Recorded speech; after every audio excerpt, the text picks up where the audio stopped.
What is up? Welcome back to another video episode of the news. It is Monday. It is Monday. It is Monday. Wrong call.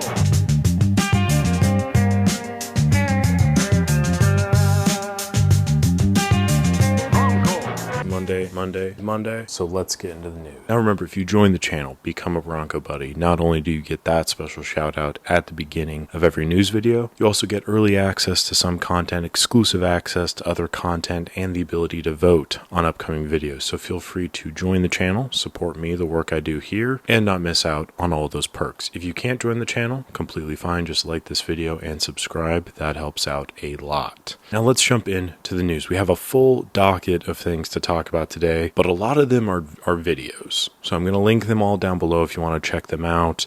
There are interesting stories tied to all these videos, but it's just like a bunch of stuff I found on the internet. So the main one is the reveal of the Wideluxx X. Obviously they released some images of the prototype, but there were promises of a video detailing more of the camera, the build process, and the video is finally released. It is on their website and it's a pretty solid video. Jeff Bridges introduces it, which is always good to see him. Get some like 16mm footage, I think it is, or maybe Super 8 of the behind the scenes technician working on the camera. Detail the process of buying an F8, dismantling it entirely, and then kind of rebuilding it.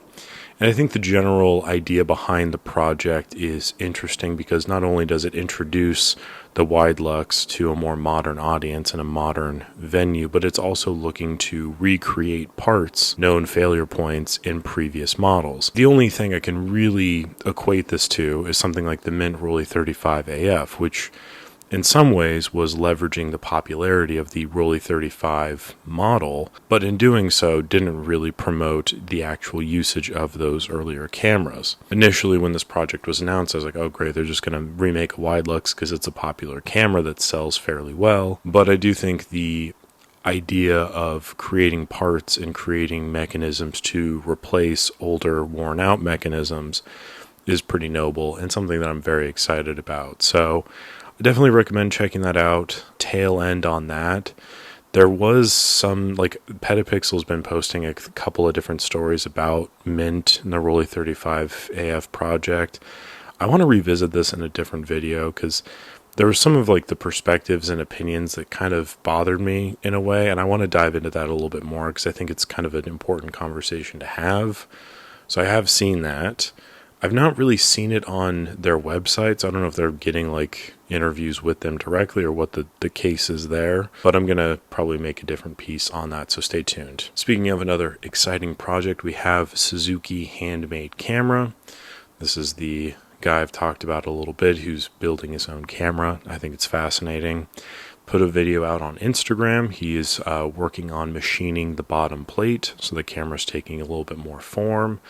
And it looks pretty solid, so be sure to check that out on Instagram. I will put part of the video here. Just a really unique project. I want to get some more attention on it because I just think it's fascinating. I saw a video not too long ago, and it was all about this medium format scanner. This like homemade, homebrewed scanning device. And this video actually popped up on my timeline last week.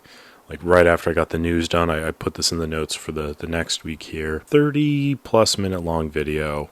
Very fascinating. If you're into like tech breakdowns and stuff, definitely for you. But the idea behind this is like an open source project. A gentleman by the name of Giga WIPF. He made by reverse engineering an Epson scanner and then combining those components onto like a Raspberry Pi system that then served as like a camera, and then added a medium format lens onto it in the hopes to scan negatives. It's fascinating. It's well beyond my capabilities to understand, but there's a really good breakdown of all the components that go into it. There's a really good assembly portion in the video. And like I said, it is open source, so you can technically get it from that Hackaday files. I'm not really sure how this stuff works. I don't really 3D print anything, but if you were so inclined, you could probably put this together yourself and create a little scanning system, which is kind of nice. In the age that we are in, where Epson has likely discontinued all their flatbed scanners, and a lot of people are moving on to like DSLR mirrorless scanning, this could be potentially an affordable route for some people. Obviously, it's going to be a little bit more hands-on, a little bit more assembly required,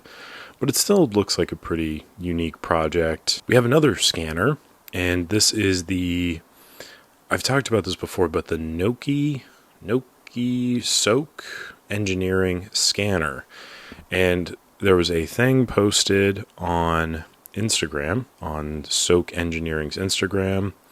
It looks like it is going to be expected to launch Q1 of 2026. Now, this thing looks incredible. The app that it runs off of is very streamlined, and the system itself is very contained. Looks like easy to use. 5 minutes for a roll. That's pretty insane. But it's going to be just short of €1,000 at $999. And that is $1,158.84 American. If it's able to develop film that fast, I feel like this could be a good solution to some smaller labs or something like that. And also the just physical footprint of it is incredibly minimal. So it's cool. I also found another scanner project. There's 3 scanner projects today. This is from Tone, mirrorless scanning setup that uses RGB scanning light. Basically, it scans in those 3 colors, like a kind of trichrome situation to improve color rendition on the scanning process. Definitely worth checking out. It's going to be on Kickstarter soon, so I'm going to link the video for it below, and then also the link to the website. It looks interesting. I'll probably keep my eye on it and just kind of see how the project develops. We have another project which is very unique. This is Old Fast Glass's video on the Longshot Adapter. Now, this is a really fascinating adapter designed to be mounted onto a 16mm camera system using larger format lenses. The idea behind this is to increase the scale and the scope of the 16mm image area, basically, like just pulling in more of it, so you're able to get more unique looking images, all that kind of fun swirly bokeh, the anamorphic effects that you're kind of limited from getting in other 16mm cameras. And I think the examples of the demo reel here are really captivating. You get these really unique effects that otherwise you don't really see on 16mm. And I think in a world in which people are using like VistaVision more on certain motion picture films, it's kind of cool to see these more creative solutions for more consumer rated film stocks such as 16mm. Speaking of a project that probably no one's going to be super interested in, we have Arri Film Lab. And Arri, as you know, is a company that has become famous for their production of motion picture cameras, both film and now digital. The most recent news of them is that they're likely going to be looking to be sold off to somebody because they're not, accruing as much money as they would like to. That's all kind of speculation, like that's rumors, hearsay even. But this is a little bit more of an exciting project, a little bit more of a fan-friendly project. And it's a plugin that you can use on all of your editing software to make your videos look like film. More specifically, Arri Film, which isn't a thing, but like the way that certain Arri Color Science is on their Alexa cameras is quite remarkable, and it's something of a myth, of a legend for a lot of filmmakers. It's a good look. So they've taken that knowledge that they have and started this project. Video that I'm linking down below is kind of just a general talk through the whole system, how to use it, how to import it into an editing software. And I'll also link the actual Film Lab project below if you want to check it out. Before getting to the price, the whole time I'm thinking like, well, this is just bad news bears for de-enhancer. I'm thinking this is the nail in the coffin. This is the big boys coming into, party's over. The pros are here. And man, they are charging pro prices. Depending on your usage of this, I think it probably makes sense. A monthly subscription to this is $24.73. Yearly subscription is $247.30. I don't know where these prices are coming, 73 cents. 30 cents. What are we doing here? And that equates down to about like $20.61 per month. So immediately, it doesn't even make sense to get the yearly thing because it's only like a savings of a couple of dollars per month. And like that does add up. But then if we look at just the purchase outright, it's $494.60, which for some might not be a whole lot of money, but I feel like with the price of things generally increasing, it's a little steep. But this just puts me like in a conundrum because it's like, okay, for whatever reason, if I want to get the yearly subscription, $247.30, by the time like you've had it for 2 years, you might as well have just bought it outright. As you can tell from my videos, I don't really put a whole lot of stock into like color grading. So like this is not really a product for me. I just was like, whoa, these are very steep prices. And that's because I don't really pay attention to these things. But I do think it's nice to have a purchase outright option as opposed to like just subscription options, because I think that's kind of the bane of existence for a creator. You know, the Adobe suite is just a cancer. Also, like website stuff is like I was talking to my buddy about this, but like you can't, like no longer can you just buy a website, or you have to like rent it out yearly. All right, cool. Cool, dude. Let me sign up for my 50-year mortgage and then rent. Let me rent my groceries for a week. I'll pay them off in a 48-month loan. So yeah, that's color science stuff. Pretty remarkable, pretty impressive stuff if you're into it. We have another pretty interesting video about color science. This is a color comparison video. I definitely recommend you check it out. Very comprehensive video detailing the color science of some major 35mm film stocks, 14 specifically, breaking down kind of how they behave in certain environments, showing examples and comparisons. It's pretty helpful, I think, if you're getting into film photography, or if you like shooting with one stock and you want to see what another stock is like, but you might not want to like take the financial leap. This could be potentially pretty helpful for you, so I recommend you check that out. The link is down below for that. Speaking of film, we have the end of year sale coming up for the Celluloid Collective. This is going live November 19th and 20th, 25% off all film store-wide, and free ground shipping on orders over $100. So that's pretty cool. The first 25 orders receive free roll of film, and every order gets entered to win a free Ilford Sprite 35mm camera. 2 winners will be selected at random. You're not going to want to miss out. There's a lot of really good stuff. They put out great videos. They do stuff like this all the time. They have different promotions, different sales, and occasionally Aerochrome for sale. So check them out. You won't regret it. Speaking of things you won't regret doing, my buddy, good friend of the channel, Taylor Sanders, is back, baby. We're back. He's posting videos on YouTube, so be sure to check out his channel. He's got a couple of videos out right now. One reviewing the Harmon Phoenix 2 film.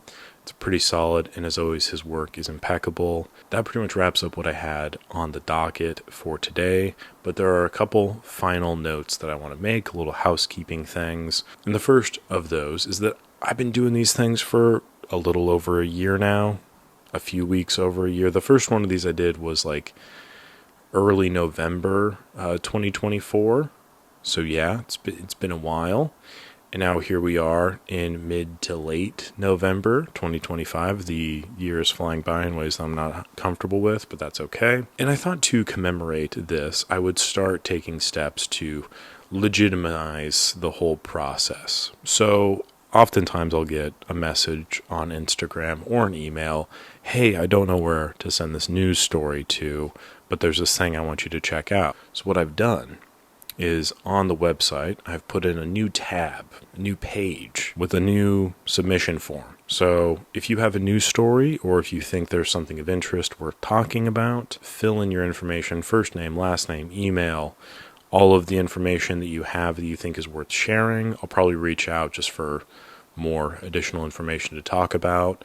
But that's a very easy way to, one, save me a lot of time in the process of compiling all of these news topics, because unfortunately there's not another channel that does this for me that I can then just rip off. I have to like compile all this information myself. But that would help me out a lot, and also would give me greater access to a wider range of different stories that are going on. So definitely check that out. Help me out. It'd be great.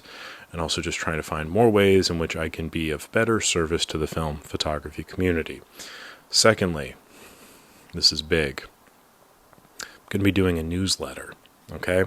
I've teased this for a while now. I think I finally found the inner psyche energy in which I can probably put out a newsletter every now and again. Just going to be highlighting some of the videos that I'm putting out, different topics, and also have some exclusive information on those newsletters. They're free, so if you just go to my website, and there's probably like a little box that you can check, like sign up for the newsletter. So do that if you want access to that information. Should have one go out tomorrow, Tuesday. So check that out. It'll go to your email if you've signed up, all that kind of good stuff.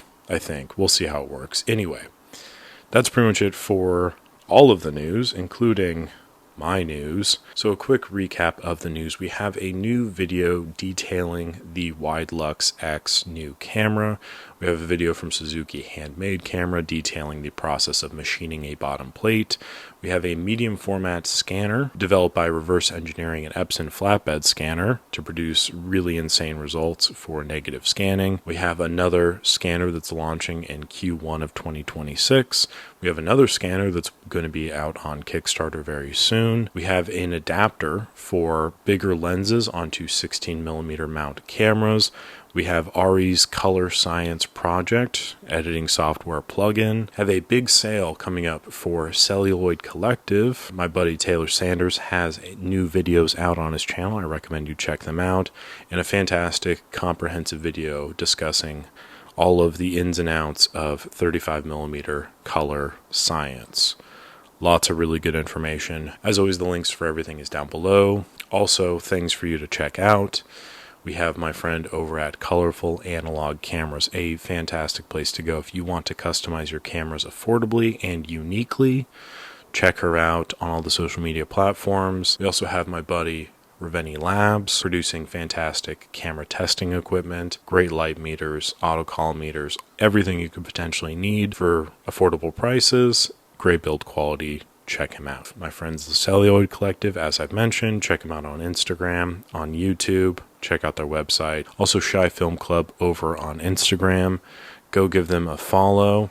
Tag them in your posts if you want the potential to be featured. Really great way to meet different creators in the space, but like not actually physically meet them. Meet them from a distance. Online friends sometimes are the best friends. And then finally, we have the app with Frames, a fantastic way to digitally catalog your analog photography, available on the App Store for your phone or your computer. Go check it out, download it, use it. Go give them a follow and support on social media. That'd be fantastic. And that's about it for the video. So thank you all so very much for watching. I really appreciate all of the support over the last year plus. Still working on fine-tuning a few things. There's a couple things I want to tweak. It's a constant state of evolution. Nothing's ever going to be really too static, and your feedback, as always, is very welcome. So thank you all for that, for your participation in these. Check out my website with the news link, all that kind of good stuff. I'm going to be putting some more stuff on the website as well before the end of the year. So if you don't want to miss out on that, don't miss out on that. I'll talk about it and stuff as it develops. But thank you all again. Appreciate it very much. Like this video if you enjoy it. Subscribe to the channel so you don't miss out on these news videos and upcoming videos that I have in the pipeline. So that out of the way, thank you, and I'll catch you on the next one.